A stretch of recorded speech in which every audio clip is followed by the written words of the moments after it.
city was alive with the sharp bite of winter. A blanket of frost covered the streets, each corner bathed in the shimmering glow of streetlights that flickered like distant stars. The cameras, bright as ever, flashed, catching every moment of the night as the air grew colder. A crowd had gathered outside the shelter, a curious mix of reporters, photographers, and onlookers, each breath visible in the chill. They murmured excitedly as they awaited the arrival of one of the most unexpected guests, Donald Trump. "Is this real?" one reporter asked, the uncertainty in his voice barely masked by the camera in his hand. "He's here for some grand gesture, right?" another responded, shaking their head. The words hung in the air. Was it a publicity stunt?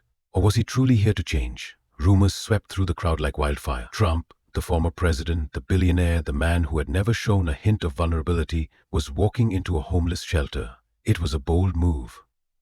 But why? "Do you think he's just trying to fix his image?" one onlooker asked, eyes trained on the black SUV slowly making its way toward the curb. "Or maybe he's seeking redemption," another whispered, "trying to show he's more than the money and fame."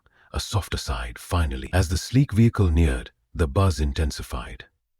This could either be an inspiring act or another calculated PR stunt. But which was it? Inside the shelter, the air was filled with nervous energy. The residents exchanged skeptical glances, not sure what to expect from the billionaire who had made headlines for all the wrong reasons. Would he actually care? Or was this just another moment of self-promotion? James Carter, a weathered war veteran, leaned against the wall in a corner, his expression hard as stone. He had seen the worst of life on the streets, the cruelty of the world that had stripped him of dignity, pride, and hope. The idea of a rich man coming to offer help felt far-fetched, almost insulting. He muttered under his breath, his voice thick with sarcasm. What does a billionaire like him know about struggle, about real pain? His words were bitter, and rightfully so. For James, the idea of a rich man helping was just another empty gesture. The crowd outside grew still as the black SUV finally came to a stop at the curb. The vehicle's sleek surface gleamed under the moonlight, its dark windows hiding whatever lay inside. The doors opened with a soft hiss, and out stepped Donald Trump. He wasn't the brash figure the world had grown accustomed to. This man was different.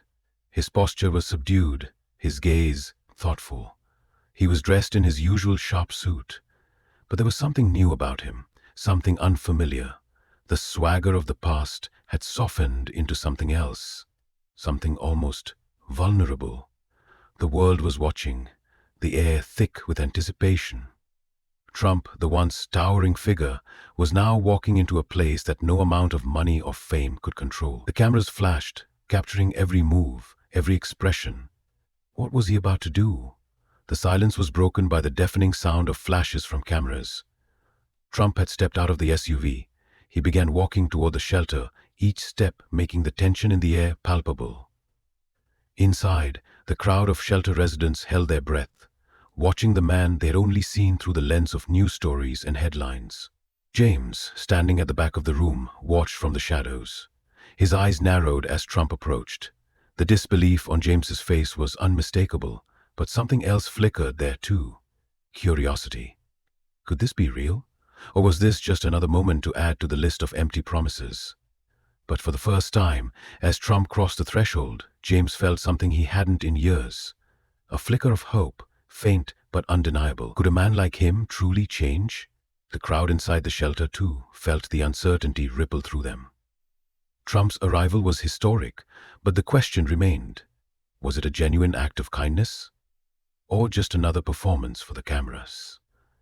As Trump stepped forward, the walls between fame and real life seemed to blur, and the residents were left wondering, what would happen next? Linda Morrison, the shelter's director, stood at the entrance, her arms folded and her eyes narrowed in skepticism. She had seen it all, the grand gestures, the promises that were never kept. Tonight was no different, or so she thought. As the limousine rolled up to the curb, she couldn't shake the feeling that this was just another staged event for the cameras. Trump's reputation, his larger-than-life persona. It all screamed that this moment would be just like the others. Yet, as the doors opened and the familiar silhouette of the former president stepped out, something about his demeanor made Linda hesitate. The tension in the room thickened. Volunteers whispered among themselves, some of them hopeful, others doubtful. "Is he really here for them?" one volunteer murmured. Linda couldn't help but wonder the same. Trump moved through the shelter, his sharp suit an odd contrast to the worn walls of the building. He shook hands with the staff and volunteers, his usual boisterous confidence replaced by a rare quietness. He didn't make speeches, didn't deliver a single phrase to dazzle the crowd. Instead, he listened. Something that startled Linda.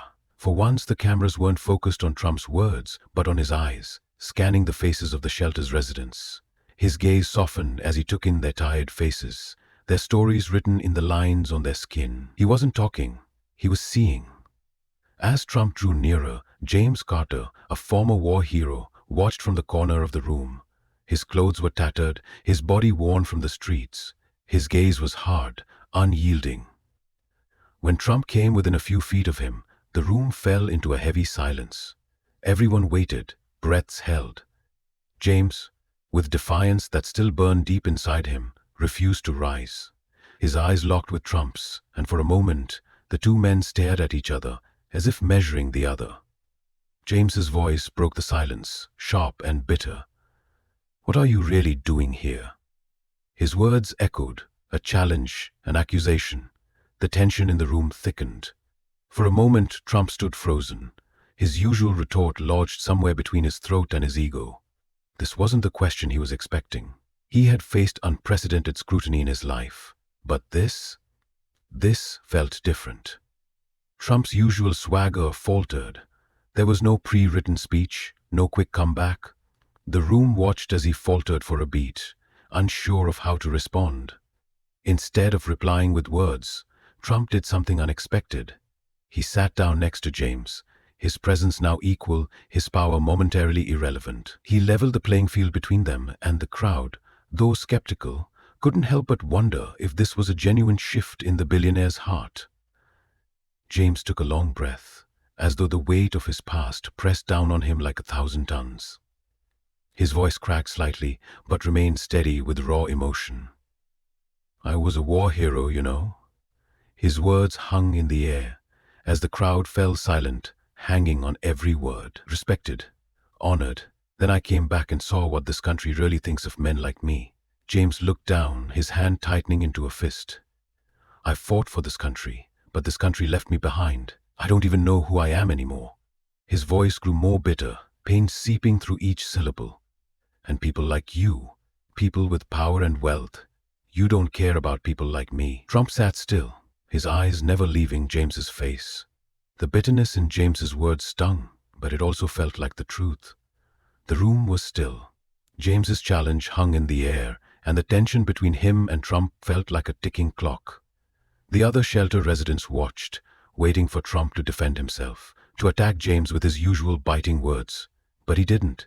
Instead, James pressed on, unable to hold back his anger. "You've called people like me lazy, unworthy, just a drain on society. But you know what? We didn't have the luxury of riches or privilege." Trump absorbed the words. His jaw tightened, his face reddened.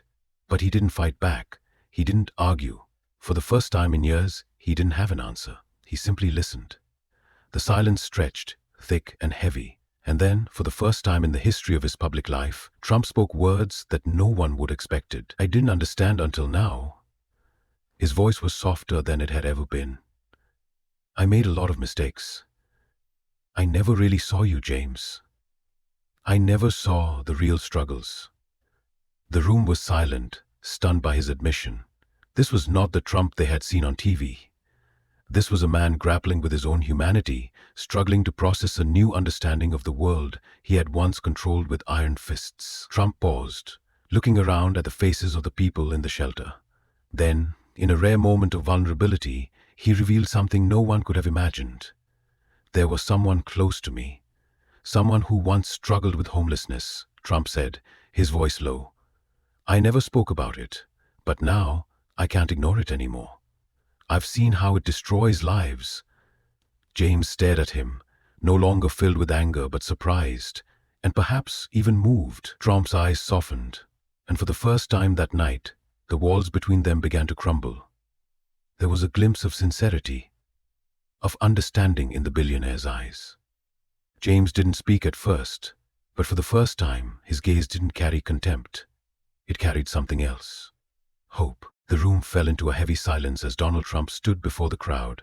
The glint of the camera flashes had dulled, and now all that remained was his figure, no longer the larger-than-life billionaire that had commanded attention for years. His usual bravado was nowhere to be found.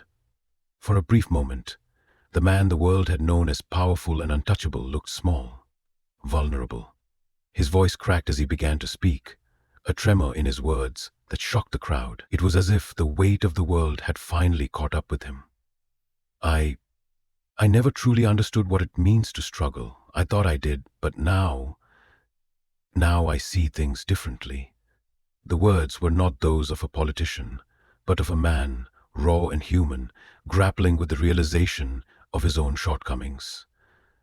With a deep breath, Trump steadied himself, and in that moment the billionaire no longer felt so untouchable. "I'm donating $10 million, he announced, his voice firming. "I want to expand shelters across the country, to give people like you, real people who are struggling, a chance." The room, which had once been filled with skepticism, now fell into stunned silence. No one applauded, no one cheered.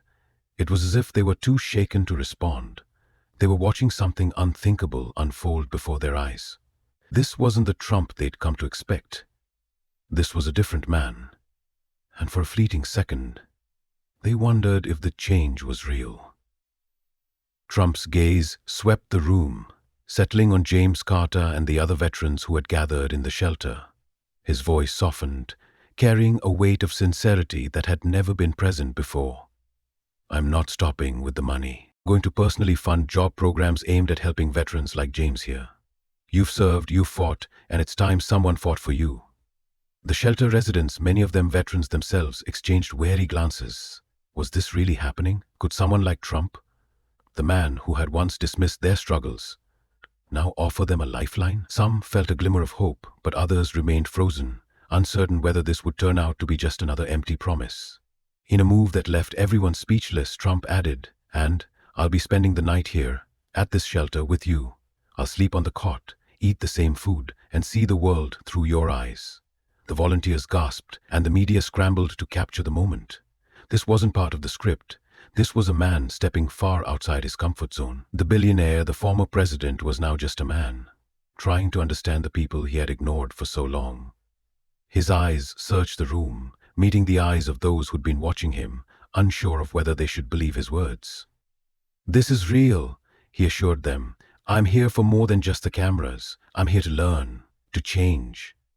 The room was filled with a mix of emotions. Some residents remained skeptical, uncertain whether this was a carefully orchestrated publicity stunt.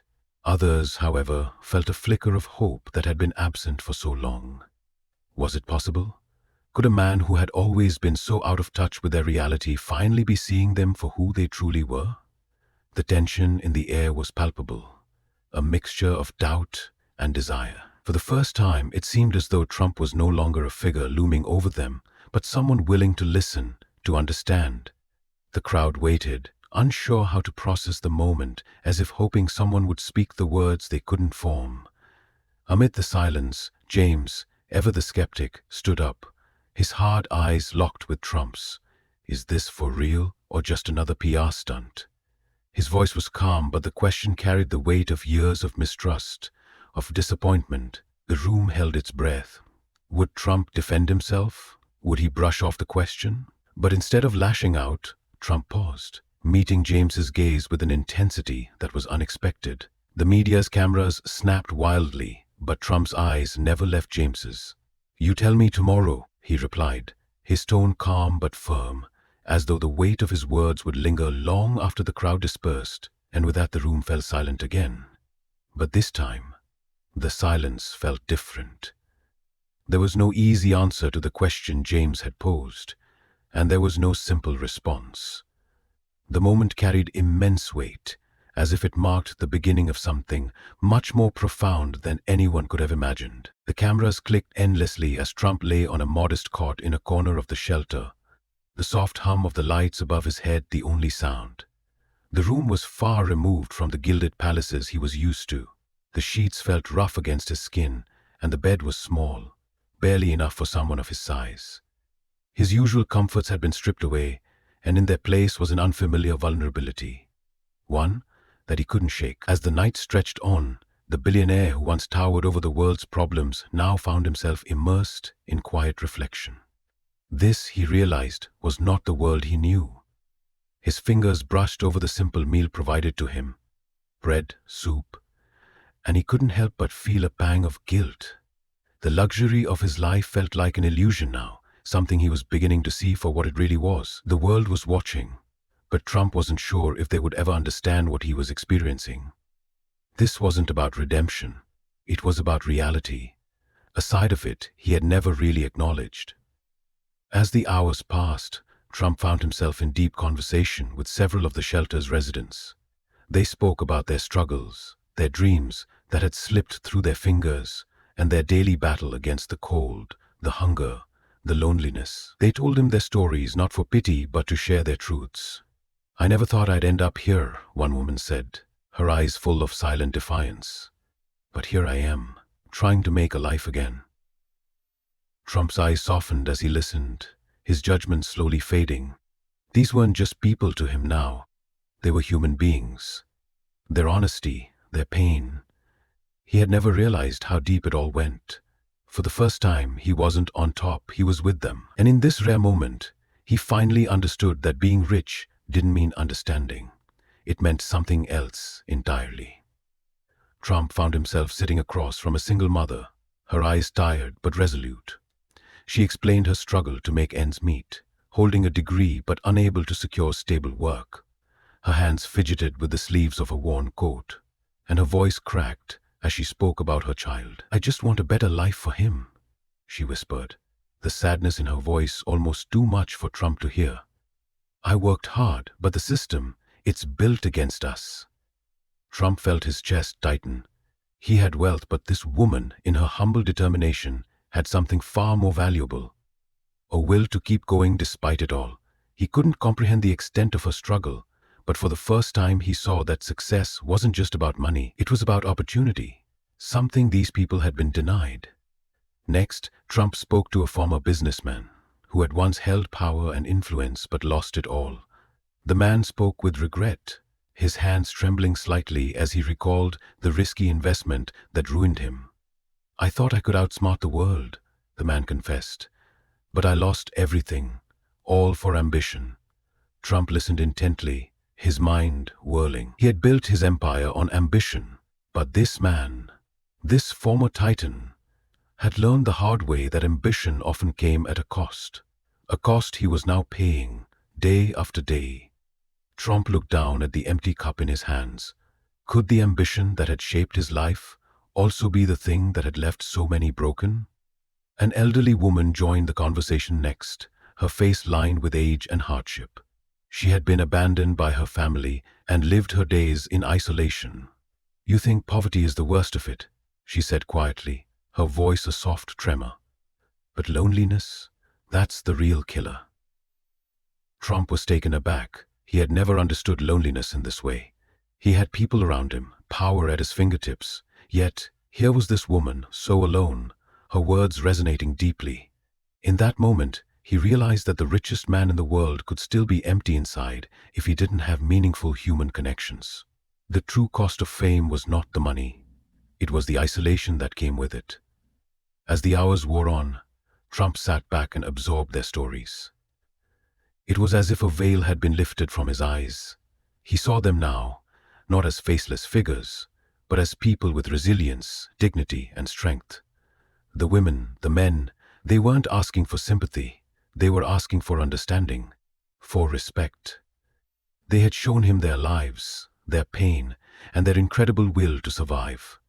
And for the first time in his life, Trump understood that these weren't just stories. They were lives, and he hadn't given them enough thought before. James, still watching from the shadows, couldn't help but notice the change in Trump. The man who had walked in with his usual arrogance now seemed different, grounded, almost vulnerable. James could see it in the way Trump looked at the residents, in the way he interacted with them, listening and empathizing. Could it be real? James wondered.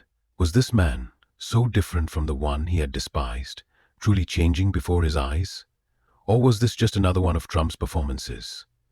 But as James watched him, something stirred in his heart. Maybe, just maybe, this wasn't a show. Maybe Trump had finally seen them for who they really were. Outside, the media had already started buzzing. The cameras had captured every moment, every word. Some outlets hailed Trump's humility, stunned by his willingness to engage so deeply with the homeless. They saw it as a genuine change, a sign that the billionaire might finally be using his power for good. But others weren't so convinced. Is this really a transformation? One critic questioned on live TV. Or is this just another PR stunt? As the media splintered into praise and skepticism, Trump couldn't help but wonder. Had he truly changed? Or was this just the beginning of another chapter in his carefully curated public image? The morning light pierced through the small window of the shelter, casting long shadows across the room. Trump lay on the cot, disheveled and uncomfortable, his mind still reeling from the experiences of the night before. His usual sharpness was replaced by an unfamiliar sense of quiet introspection. For the first time in years, he felt like someone else. Changed. He ran a hand through his hair, the usual sense of control slipping through his fingers. The conversations with the sheltered residents echoed in his mind. Real lives, real struggles, things he had never truly understood until now. It was as though the world outside had come to a halt, leaving him in this moment of stillness where nothing about his past life seemed to matter anymore. This wasn't the man he used to be. As the day began, Linda Morrison approached Trump, her steps hesitant yet filled with the quiet strength that had guided the shelter for so long. She had seen countless guests come and go, but something about Trump's presence felt different. "You look different today," she remarked, her voice filled with a mixture of hope and skepticism. She had heard the rumors, the whispers of his past, but this moment felt like something else.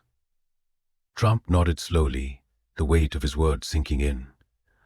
"I want to do more than just donate money," he said quietly, his voice grounded in a newfound purpose. "I want to make lasting changes for people like the ones here, for those who need a chance."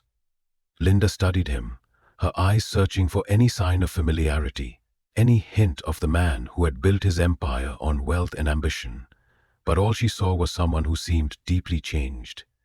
"I've heard a lot of promises," she said, her tone careful.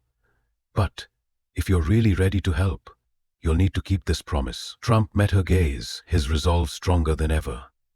"I will," he replied simply, meaning it with a depth he hadn't expected to feel.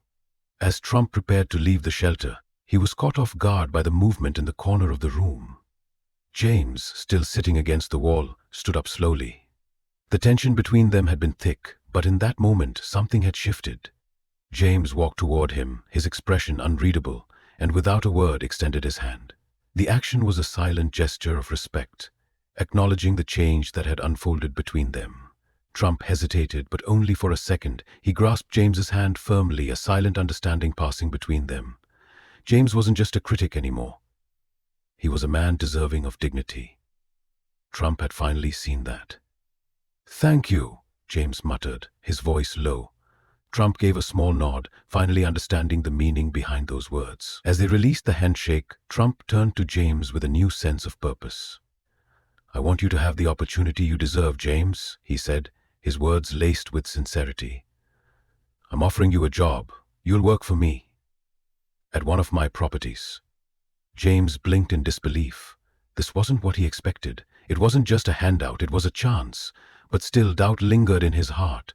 Could someone like Trump really follow through? He glanced at the shelter around him, then back at Trump. After a long pause, James finally spoke, his voice quiet but resolute. "I'll take it." For the first time in what felt like a lifetime, James believed in something. A new chapter was beginning for both of them, not because of money, but because of a shared chance at redemption.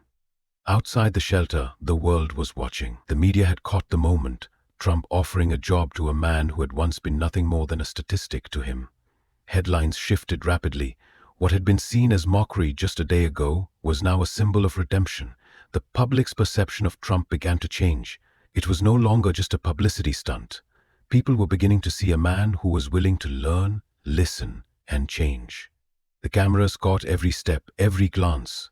But this time, It wasn't about Trump's power or his wealth. It was about something deeper, something human. As Trump stepped into the waiting SUV, he glanced out the window, the world outside rushing past him. The weight of the night's events still lingered. He could feel the change inside him, shifting his thoughts and his perception of who he had been. He looked at his reflection in the window, no longer seeing just the billionaire or the former president. He saw someone else, a man who had finally begun to understand. The city streets, fast and sprawling, seemed like a distant memory, one that no longer defined him. The fame and wealth that had once been the core of his identity felt so empty now. It wasn't enough.